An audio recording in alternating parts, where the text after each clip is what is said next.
और भाई क्या हाल चाल। इस वीडियो में मैं आप लोगों को बताऊंगा कि बॉन्ड ट्रांसफ़र का थोड़ा एक गाइडलाइन, जनरल गाइडलाइन दे दूंगा। बहुत लोग कंफ्यूज रहते हैं इसमें, बहुत लोग आप लोग पूछ भी रहे थे। मुझे जितना पता है अभी तक उतना बता देता हूँ। मैंने कोई फ़र्स्ट हैंड एक्सपीरियंस नहीं किया है कि मैं कहीं बॉन्ड ट्रांसफ़र खुद का कराया हूँ। सिचुएशन बनी थी पर मैंने कहीं ज्वाइन नहीं किया, नहीं तो बॉन्ड ट्रांसफ़र का मैं आपको फ़र्स्ट हैंड एक्सपीरियंस भी बता पाता। जो जो रूल्स रेगुलेशंस हैं वो मैं बता देता हूँ, और जैसा मैंने देखा है अभी तक उसके हिसाब से कुछ जनरल गाइडलाइंस दे देता हूँ। आप लोग अपने टाइम में ज्वाइन करेंगे तो इन सब पॉइंट्स का ध्यान रखिएगा। स्टार्ट करते हैं। यहाँ पे देख रहे हो आप बॉन्ड ट्रांसफ़र लिखा है, तो बॉन्ड ट्रांसफ़र का एक जनरल गाइडलाइन दे रहा हूँ। इसके बाद मैं आप लोगों को एक पूरा कंप्लीट प्रोसेस बता दूंगा, जहाँ स्टार्टिंग से कैसे आखिरी तक अपने को अप्रोच करना रहता है। बहुत मतलब लगने वाला काम होता है ये, आगे पीछे दौड़ना पड़ता है ऑफिस के, बहुत ईजी नहीं होता है ये बॉन्ड ट्रांसफ़र। सबसे पहली चीज़, you should be aware of bond transfer rules of your current as well as next organization. जहाँ आप काम कर रहे हो अभी और जहाँ जाने वाले हो आप, दोनों जगह के रूल्स आपको पता होने चाहिए कि बॉन्ड ट्रांसफ़र का क्या रूल है। आपके ऑफ़र लेटर में लिखा हो या फिर कुछ उनकी एचआर की मैनुअल होगी या बुक होगी जिसमें वो सब चीज़ें लिखी रही होंगी। आपको दोनों जगह की रखना है, क्योंकि बॉन्ड ट्रांसफ़र के रूल में ना दोनों ऑर्गेनाइजेशन का रोल आता है। कोई अगर प्रेजेंट ऑर्गेनाइजेशन से नेक्स्ट ऑर्गेनाइजेशन जा रहा है तो एक रूल होता है, और नेक्स्ट ऑर्गेनाइजेशन से अगर प्रीवियस ऑर्गेनाइजेशन में जा रहा है, मतलब टू एंड फ्रो वाला है ना। एक ऑर्गेनाइजेशन से दूसरे में जा रहे हैं तो एक कंडीशन होगी, दूसरे से पहले में आ रहे हैं अगर तो दूसरी कंडीशन होगी। ठीक है, इसलिए दोनों जगह का आप लोगों को पता होना चाहिए। द नेक्स्ट ऑर्गेनाइजेशन में not reply on bond transfer request. भाई बहुत ज़्यादा इंपॉर्टेंट पॉइंट है ये, भयंकर बड़ा फंसते हैं लोग इस पे। ठीक है, बहुत 4 स्टार मारा हूँ एकदम। तो नेक्स्ट ऑर्गेनाइजेशन में आपका मान लीजिए सिलेक्शन हो गया है, आप क्या करोगे, आप कैसे मांगोगे? आप मेल कर सकते हो, फ़ोन लगा सकते हो उनके एचआर के ऑफिस में। ऐसा तो नहीं आप उनके ऑफिस में घुस जाओगे, क्योंकि आईडी कार्ड वगैरह लगता है। आप उस जगह भी चले गए, मान लो दिल्ली में हेडक्वार्टर है उनका, तो वहाँ चले गए आप, उनके ऑफिस के बाहर खड़े हो, मेरा बॉन्ड ट्रांसफ़र कर दो, मेरा बॉन्ड ट्रांसफ़र कर दो, कोई नहीं सुनेगा। आप अंदर भी जाने ना मिले, मेल का रिप्लाई भी ना मिले, फ़ोन भी कर रहे हैं तो भी ना मिले आपको कुछ, ऐसी चीज़ें उत्पन्न हो सकती हैं, इसका ध्यान रखिएगा। हालांकि बॉन्ड ट्रांसफ़र का जो रिक्वेस्ट है वो ऑफिस के थ्रू जाता है, तो ऑफिस में पहले आप बता देते हैं कि भाई मैं ये यहाँ यहाँ अप्लाई किया है, फिर उसके बाद आपका मतलब जब हो जाता है सिलेक्शन तो ऑफिस मेल करता है, और उसके मेल के रिप्लाई में बताते हैं वो कि बॉन्ड ट्रांसफ़र करना है कि नहीं करना है। ये बहुत इंपॉर्टेंट है, क्योंकि अगर उन्होंने, सामने वाली ऑर्गेनाइजेशन ने मना कर दिया कि बॉन्ड ट्रांसफ़र नहीं हो पाएगा, तो आप फंस जाओगे। वो कुछ भी कर लो आप, फिर कुछ नहीं कर पाओगे। और बॉन्ड ट्रांसफ़र हो ही जाए ऐसा पक्का नहीं होता। बहुत सारे केसेस में हो जाते हैं बॉन्ड ट्रांसफ़र, पर स्टिल अगर सामने वाला विलिंग नहीं रखा कि भाई बॉन्ड ट्रांसफ़र के लिए हम हाँ बोल रहे हैं कि बॉन्ड ट्रांसफ़र कर देंगे, तो तभी आप भरोसा कर सकते हैं। अगर सामने वाले ने मना कर दिया, मतलब आपके पास कोई ऑप्शन नहीं है, आपकी प्रेजेंट ऑर्गेनाइजेशन कुछ नहीं कर सकती उसमें। ज़्यादा से ज़्यादा और मेल कर सकती है, कन्विंस कर सकते हैं तो आप कर सकते हैं। जैसे मैं बोला, बॉन्ड ट्रांसफ़र में आगे पीछे लगना पड़ता है, बहुत हाथ पैर मारने पड़ते हैं। अगर वो कर पाओगे आप, अगर कन्विंस हो गए सामने वाले तो ठीक है, नहीं तो फिर भाई बॉन्ड पे करना पड़ेगा और पे करके जाना पड़ेगा। ठीक है, तो इस चीज़ का ध्यान रखिएगा, बहुत इंपॉर्टेंट पॉइंट है ये। You need a written proof that next organisation is willing to transfer the bond. Email के फॉर्म में, ऑफर लेटर के फॉर्म में, कहीं तो आपको रिटर्न चाहिए होगा। वर्बल कम्युनिकेशन से काम नहीं बनेगा। सामने वाला कोई फ़ोन में बोल दिया आपको कि बॉन्ड ट्रांसफ़र हो जाएगा, कोई दिक्कत नहीं है, आप उस पर रिलाई नहीं कर सकते। आपको एक ऑफिशियल टाइप का डॉक्यूमेंट चाहिए होगा, जिसको आप प्रेजेंट ऑर्गेनाइजेशन, अपने केस में मान लीजिए हैं एआई है, तो वहाँ जाके सबमिट करना पड़ेगा। फिर उसके बाद आप जाओगे दूसरी ऑर्गेनाइजेशन में, फिर वहाँ जाके आप बाकी का बॉन्ड का जो प्रोसेस है उसको इनिशिएट करोगे, है ना। एक बार हामी चाहिए रहेगी आपकी नेक्स्ट ऑर्गेनाइजेशन की, ताकि आप वो प्रेजेंट ऑर्गेनाइजेशन में सबमिट कर सको, और फिर उसके बाद वहाँ जा पाओगे आप। ठीक है, तो एक रिटर्न प्रूफ हो जाता है ना, तो आपकी मतलब आधे से ज़्यादा प्रॉब्लम सॉल्व हो जाती है। लेकिन अगर वो नहीं मिला ना, तो आप फंस जाते हो फिर। Bond transfer is not an easy process. जैसे मैं बताया, आपको बहुत चक्कर काटने पड़ सकते हैं ऑफिस के, एचआर के, में भी रोज़ जाना पड़े आपको, हफ्तों तक जाना पड़े, महीनों तक जाना पड़े, ऐसा भी होता है। जब तक सिलेक्शन होता है और ऑफ़र लेटर आने के बीच में टाइम होता है ना कई ऑर्गेनाइजेशन में, तो उसमें आप लगे रहेंगे, ऐसा वाला हिसाब होता है। तो बहुत थोड़ा लगने वाला प्रोसेस है। आपको ऐसा नहीं है कि ये ऑर्गेनाइजेशन से जा रहे हैं आप प्रेजेंट ऑर्गेनाइजेशन से, तो सब एकदम लेडीज़ लोग रो रहे हैं और एकदम खुशी में आपकी विदाई में सब एकदम हाथ मिला रहे हैं आपसे कि आपके साथ काम करके बहुत मज़ा आया, बहुत आराम से आपको जाने देंगे।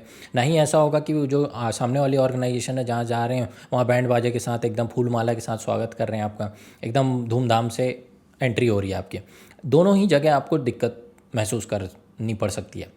प्रेजेंट ऑर्गेनाइजेशन बोलेंगे भाई तू फ्री में क्यों जा रहा है, बॉन्ड कुछ तो भर के जा, कम से कम ऐसे कोशिश करेंगे कि भाई ऐसे ना जाए, ऐवे ही ना निकले, क्योंकि एक तरह से लॉस है ऑर्गेनाइजेशन का। प्रेजेंट ऑर्गेनाइजेशन किसी ना किसी डेट के फॉर्म में या फिर डॉक्यूमेंट के फॉर्म में कहीं ना कहीं आप फंस जाओ तो निकालना पड़ जाए, आपके अंदर से कुछ तो निकले जाने से पहले। ऐसा ना हो कि आप फ्री में निकल गए। सामने वाली ऑर्गेनाइजेशन का क्या रहेगा, मान लो वहाँ बॉन्ड नहीं है तो वो बोलेंगे भाई तेरे बॉन्ड का या आपके बॉन्ड का क्या, क्यों मैं ठेका क्यों लूँ, ऐसे वाला, और मना कर देंगे आपको बॉन्ड ट्रांसफ़र के लिए। ऐसा भी हो सकता है। मान लीजिए बॉन्ड अगर है नेक्स्ट ऑर्गेनाइजेशन में, तब चांसेस थोड़े बढ़ जाते हैं कि भाई ट्रांसफ़र के लिए अलाउ कर देंगे। पर ऐसी चीज़ें ध्यान रखिए, बॉन्ड ट्रांसफ़र का प्रोसेस जो होता है कठिन होता है, आपको बहुत लगना पड़ता है। ठीक है, एनओसी वगैरह में भी लगना पड़ता है, फिर एनओसी लेने के लिए वो सब भी पार्ट आते हैं बॉन्ड ट्रांसफ़र के पहले। रिलीविंग वगैरह, नो ड्यूज़ क्लियर करना, ये सब। रिलीविंग का मतलब ये है कि आप क्या ऑफिस से अटैच्ड रहते हैं। वैसे मैं कहीं भी उठा के बस्ता उठा के चला गया, मैं दिल्ली चला गया या गुड़गांव चला गया, ऐसा टाइप का नहीं है। मेरे को ऑफिस से एक प्रॉपर मेरे को आउट ऑफ रिलीविंग लेनी पड़ेगी कि भाई ये आउट ऑफ स्टेशन जा रहा है करके मेरे को सबमिट करना पड़ेगा, या फिर ऑफिस देगा आपको कि हाँ इस डेट पे हम इसको रिलीव कर रहे हैं। ये रिलीव करना मतलब छोड़ रहे हैं आपको, नहीं तो ऑफिस के साथ आप अटैच्ड हैं, कुछ मीटर तक ही, कुछ कितना तो है मेरे को याद नहीं, किलोमीटर्स तक ही आप विसिनिटी में रह सकते हैं। उससे बाहर जाएंगे तो आउट ऑफ स्टेशन का फॉर्म भरना पड़ता है। ठीक है, तो ध्यान रखिएगा। फिर उसके बाद देखिए, if not intimated your current organisation on time about your next employer, your current employer may not agree for bond transfer. Dates are important. आपने डेट्स में गलती कर दी, सही टाइम पे नहीं बताया, या फिर कोई डॉक्यूमेंट सही से नहीं दिया, तो आपकी प्रेजेंट ऑर्गेनाइजेशन ही मना कर देगी भाई तुमने तो ये चीज़ें सही से नहीं की, हम बॉन्ड ट्रांसफ़र नहीं करेंगे। ऐसी चीज़ें उत्पन्न हो जाती हैं। तो डेट्स का बहुत ध्यान रखें, डॉक्यूमेंट्स का बहुत ध्यान रखें, प्रॉपर चैनल के थ्रू जाएं, बड़े बड़े लोगों को इन्वॉल्व करें, मेल लिखें। उसका मैं प्रोसेस बता दूंगा। बॉन्ड ट्रांसफ़र तो नहीं कराया मैंने, लेकिन जितना मेरे को समझ में आया शुरू से आखिरी तक, इनिशिएट करने से लेके बॉन्ड ट्रांसफ़र होने तक, वो मैं एक बना दूंगा कंप्लीट प्रोसेस बाद में। तो डेट्स इंपॉर्टेंट है यहाँ पे। तो कब क्या चीज़ सबमिट करनी है, मेल करना है, प्रूफ के तौर पे क्या क्या चीज़ें रखनी है कि कभी फंसे तो अपन दिखा सकें उसको कि हाँ भाई मैंने ये किया था, तो आप फंसने वाला काम ना हो और स्मूथ हो प्रोसेस। तो प्रेजेंट ऑर्गेनाइजेशन भी रोक सकती है, मैं ये बताने की कोशिश कर रहा हूँ। Next up, keep your emergency fund ready to break the bond if situation is not in your favour. मान लीजिए आपने सारे दाव पेच खेल दिए अपने और सब कुछ कोशिश कर ली, पूरे हाथ पैर मार दिए, कोई नहीं, कुछ मतलब जितना हो सकता था सब किया, स्टिल आपका बॉन्ड ट्रांसफ़र नहीं हो पा रहा है, तो हमेशा अपने जेब में उतना रखें कि आप बॉन्ड का पैसा भर के जा सके दूसरे ऑर्गेनाइजेशन में, अगर बहुत प्यारी है तो। इस पे ऐसा है कि आपको लगे थोड़ा कि इतना सारा बॉन्ड का पैसा मैं कैसे जमा करूँगा, कर लेते हैं। वो क्या स्टूडेंट रहते हैं तब लगता है बड़े बड़े अमाउंट है, लेकिन जब आप जॉब करना शुरू करोगे और एकदम बचा के चलोगे सब चीज़ें, तो आप स्टिल बहुत अमाउंट बॉन्ड का जमा कर सकते हैं। तो हम लोग भी, जैसे मान लीजिए मैंने भी देखा है कईयों का बॉन्ड ट्रांसफ़र हुआ है हमारे ऑर्गेनाइजेशन में, कहीं का नहीं हुआ है, तो वो बॉन्ड पे करके जाते हैं। ऐसा होता है। मैं भी अगर अभी बॉन्ड में हूँ, कुछ ही दिन रह गए हैं, मेरे बॉन्ड ख़त्म हो जाएगा, पर मैं भी अपना इमरजेंसी फ़ंड रखा हुआ हूँ कि भाई मेरे पास इतना तो हो कि कल को छोड़ने की ज़रूरत आए तो मैं वो पैसा दे सकूँ ऑर्गेनाइजेशन को और निकल सकूँ, छूट सकूँ। लेकिन स्टिल वो एक लॉस है एक तरह का। कोशिश करिए कि बॉन्ड ट्रांसफ़र हो ही जाए। तो मैं उस अमाउंट की बात कर रहा हूँ कि जितना भी अमाउंट का बॉन्ड है आप उतना भर के जा सकें, मेक श्योर ऑफ इट। ये भी बहुत इंपॉर्टेंट है। नेक्स्ट पॉइंट, कितना स्टार मारूं बताओ, नहीं बताओ ना, बहुत सारा स्टार है समझ लीजिए। ठीक है, पर्सनल एक्सपीरियंस पे डिपेंड करता है भाई। ये तीनों पॉइंट बहुत इंपॉर्टेंट है। You may not like the next organisation. आपने पूरा पैसा भरा और आपको बढ़िया लगा, अगला ऑर्गेनाइजेशन बढ़िया था, आपने अच्छा सुना उसके बारे में, ग्रुपे सुना, अब गए आप और उसके बाद पसंद नहीं आया आपको। ऐसा हो सकता है आप फंसने वाली पोजीशन में आ जाएंगे। बॉन्ड ट्रांसफ़र भी नहीं हुआ था, बॉन्ड का पैसा भी पे किया और जब नई जगह गया तो वहाँ मज़ा भी नहीं आ रहा है। ऐसी चीज़ हो सकती है आपके साथ। या फिर ऐसा हो सकता है कि you may like the next organisation, इसकी भी हाई पॉसिबिलिटी है। आपने सब पूरा अच्छे से रिसर्च किया, आपको पता था जैसा जैसा होना चाहिए वैसा ही निकला आपका नेक्स्ट ऑर्गेनाइजेशन, तो कोई दिक्कत नहीं। मैंने बॉन्ड का ट्रांसफ़र का पैसा भरा, बॉन्ड ट्रांसफ़र नहीं हो पाया, पैसा भरा, और उसके बाद मैं नई ऑर्गेनाइजेशन में ज़्यादा बेहतर और ज़्यादा खुश महसूस कर रहा हूँ, और मेरे को काम में भी मज़ा आ रहा है। ये भी, इसकी भी पॉसिबिलिटी बहुत हाई है, इसकी भी पॉसिबिलिटी बहुत हाई है। लास्टली ऐसा भी हो सकता है, you may wanna come back to previous organisation. पसंद नहीं आ रहा है तो ऐसा भी होता है कि कई लोग वहीं ढाल लेते हैं कि यही मेरी डेस्टिनी है, अब मेरे को ऐसे ही जीना है, तो मैं वहीं का वहीं ढल गया। नहीं तो ऐसा भी हो सकता है कि आप प्रीवियस ऑर्गेनाइजेशन में आप वापस आने की कोशिश करें। कई कई जगह में कंडीशंस रहती हैं कि आप आ सकते हो विद इन सम फ्रेम, और आते भी हैं लोग। सोचिए आपने 4-5 लाख या 3 लाख का कुछ भी बॉन्ड भरा, वहाँ गए, आपको पसंद नहीं आया, फिर वहाँ से छोड़ के वापस आने को, इधर आने को कर रहे हैं, तो ये सब बहुत दिक्कत वाली चीज़ें हैं, आपको बहुत लॉस हो रहा है इसमें। तो हमेशा ध्यान रखें, जब भी कहीं जा रहे हैं नेक्स्ट ऑर्गेनाइजेशन में, उसके बारे में बहुत अच्छे से पता कर लें ताकि आपको दिक्कत ना हो। ऐसी केसेस होते हैं, इसलिए मैं बता रहा हूँ आपको, ये रूल्स में नहीं लिखा मिलेगा आपको। नेक्स्ट, लास्टली मैं आपको ये एक दिखा देता हूँ, ये मैं रूल बुक से ही निकाला हूँ। एक जो पहला वाला दिख रहा है वो एआई से अगर किसी और ऑर्गेनाइजेशन में जाना है तो क्या बॉन्ड ट्रांसफ़र की कंडीशन है, और अगर दूसरा वाला जो है वो है किसी और ऑर्गेनाइजेशन से अपन एआई में आ रहे हैं तो फिर क्या बॉन्ड की कंडीशन है। ठीक है, फटाफट देख लेते हैं। Transfer of bond from AI to other organisation, the bond will be transferable if the new organisation takes a fresh bond binding to serve. नया बॉन्ड बनाने के लिए राज़ी होनी चाहिए सामने वाली, तभी बॉन्ड ट्रांसफ़र एआई कर पाएगा। करंट ऑर्गेनाइजेशन कुछ नहीं कर पाएगा अगर सामने वाली रेडी ना हो। इस पर देखिए, central government, state government, PSU वगैरह सब है, तो ये इंपॉर्टेंट पॉइंट था। सर्विंग टू, एक नया बॉन्ड बनेगा for the balance of the original bond period. यहाँ पे जो बचा हुआ बॉन्ड पीरियड था आपका, उसी पे आपका बनेगा वहाँ जाके। अगर वहाँ जाके आप फेल हो जाते हैं कि मैं नहीं कर पा रहा हूँ और कंप्लीशन ऑफ बॉन्ड तक वहाँ सर्व नहीं कर पाए नया ऑर्गेनाइजेशन में, और ओरिजिनल बॉन्ड पीरियड के मुताबिक, मतलब जितना बचा हुआ था बॉन्ड पीरियड उतना नहीं कर पाया नए ऑर्गेनाइजेशन में जहाँ पे, और उसके बाद मैं छोड़ के कहीं चले जाता हूँ जहाँ पर बॉन्ड का एग्जेम्पशन नहीं है मेरे को, तो क्या होगा, proportionate bond money should be release from the individual and refunded to AAI. Simple है, यहाँ पे थोड़ा जितना बचा हुआ बॉन्ड पीरियड का अमाउंट है, बॉन्ड पीरियड है, उतने के लिए आप नई जगह पे नया बॉन्ड फ्रेश बनेगा और वहाँ आप सर्व करेंगे। नहीं कर पाएंगे तो जो बच्चे टूटेगा, पैसा बचा होगा, वो आपको एआई को देना पड़ेगा, प्रीवियस ऑर्गेनाइजेशन को। इस पर अमाउंट नहीं लिखा हुआ है कुछ भी, है ना। सिर्फ बॉन्ड पीरियड के लिए आपको उतना पीरियड के लिए करना है, और जितना पीरियड के लिए बचा रहेगा और यहाँ पे बॉन्ड रहेगा उतना ही पे करना रहेगा। ईजी है, लेकिन यहाँ पे थोड़ी सी एम्बिग्यूटी है ये वाले में। किसी और ऑर्गेनाइजेशन से मैं अगर इधर आ रहा हूँ तो देखिए क्या क्या नई नई चीज़ें। To ensure that the requirement of obtaining a fresh bond from a person where necessary is fulfilled, the enterprises with whom the employee has executed the original bond may at the time of forwarding his application write to AI under whom the employee intends to take up another appointment intimating AI about the bond obligation of the individual।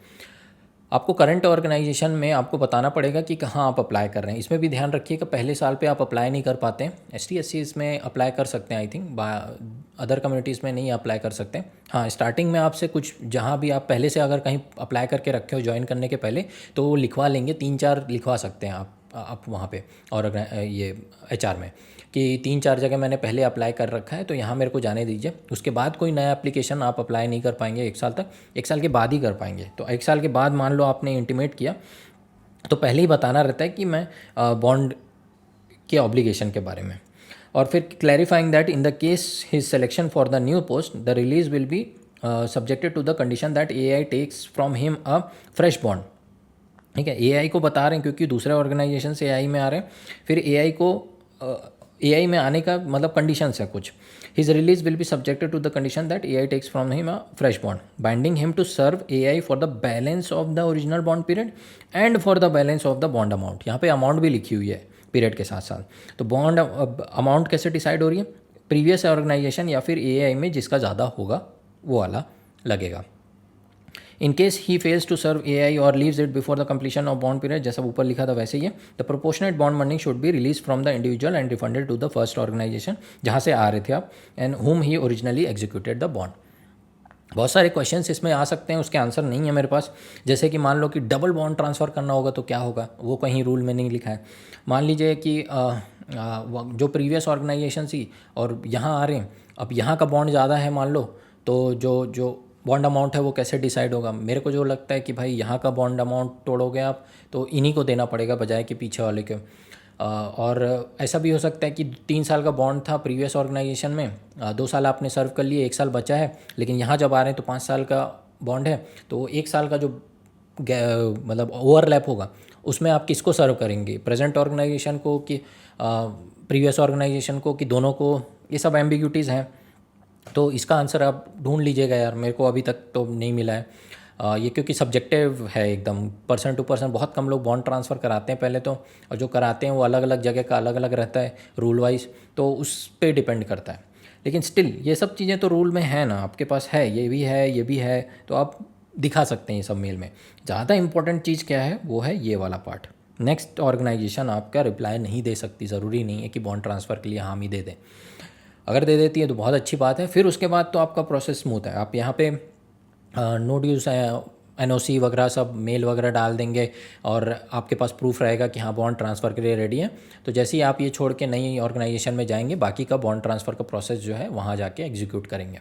Rules का ध्यान रखिएगा कि क्या है वहाँ के rules जहाँ जा रहे हो आप, और यहाँ के भी रूल्स अच्छे से पता होने चाहिए। आपको खुद ही करना पड़ेगा मेहनत, ये सब कोई मेल में आपको घर बैठे बैठे नहीं आएगा, वो बहुत चक्कर काटने पड़ते हैं इन सब में। ठीक है, तो ये जनरल गाइडलाइंस है, आपको थोड़ा समझ में आ गया होगा। इस वाले पार्ट में थोड़ा आप रिसर्च करिएगा, मेरे को तो बहुत सारे क्वेश्चंस निकले इसमें। यहाँ तो एकदम क्लियर कट है कि भाई बचा हुआ पार्ट के लिए आपको बस सर्व करना है, तोड़े तो भाई भरने पड़ेंगे वो प्रीवियस ऑर्गेनाइजेशन। लेकिन यहाँ पर ना कई सारे मेरे को डाउट आने लग गए। पर्सनल हैंड पे मैं बताऊँ तो मैंने देखा है कई के बॉन्ड ट्रांसफ़र हो जाते हैं, कई के नहीं हो पाते हैं। लेकिन सोलली आप एकदम बेस्ड ऑन कि बॉन्ड ट्रांसफ़र हो ही जाएगा बाद में, तो ये थोड़ा डाउट में मत रहिएगा। हो भी सकता है, नहीं भी हो सकता है। नहीं हो तो आप अपने पास बॉन्ड का अमाउंट रखे रहें ताकि तोड़ सकें, दे के जा सके कहीं। ठीक है, ये भी पॉइंट्स बहुत इंपॉर्टेंट है, ये वाले जो बताया मैं आपको। नेक्स्ट ऑर्गेनाइजेशन ज़रूरी नहीं पसंद आए, अरे यार हाँ, तो ये सारी चीज़ें हैं। होपफुली आपको थोड़ा सा एक आइडिया मिल गया होगा कैसे बॉन्ड ट्रांसफ़र है। ज़्यादा लंबा नहीं बनाऊंगा, नहीं तो एडिट नहीं कर पाऊंगा, तो जितना है उतना बता दिया। कुछ नई चीज़ें आएंगी तो मैं वो बता दूंगा और एक कंप्लीट प्रोसेस बता दूंगा स्टार्टिंग से लेके एंड तक क्या क्या करना रहता है, ताकि आप लोग को थोड़ा आइडिया रहेगा। मेरे केस में जैसे देख लो कि मेरा तो बॉन्ड ख़त्म होने वाला है ऑलमोस्ट, तो मेरे को कभी ज़रूरत नहीं पड़ी बॉन्ड ट्रांसफ़र कराने की। मान लो UPSC में भी ज्वाइन करता हूँ तो वहाँ पर तक जब तक ज्वाइनिंग आएगी तब तक मेरा बॉन्ड ख़त्म हो जाएगा, तो मेरे को उतनी ज़रूरत नहीं पड़ी। नहीं तो मैं और अच्छे से आपको बता पाता, लेकिन जितना मैं बता पा रहा हूँ उतना आप समझ के चलिए, इतना तो करना पड़ सकता है आपको। ठीक है, तो सीख गए होगे, काफ़ी कुछ समझ में आ गया होगा। बाकी आप अपने हिसाब से रिसर्च करके कर दीजिएगा, और कुछ नया मेरे को पता लगेगा तो मैं ऐड कर दूंगा। ठीक है, नेक्स्ट वीडियो में मिलते हैं फिर नेक्स्ट टॉपिक के साथ, तब तक बाय बाय।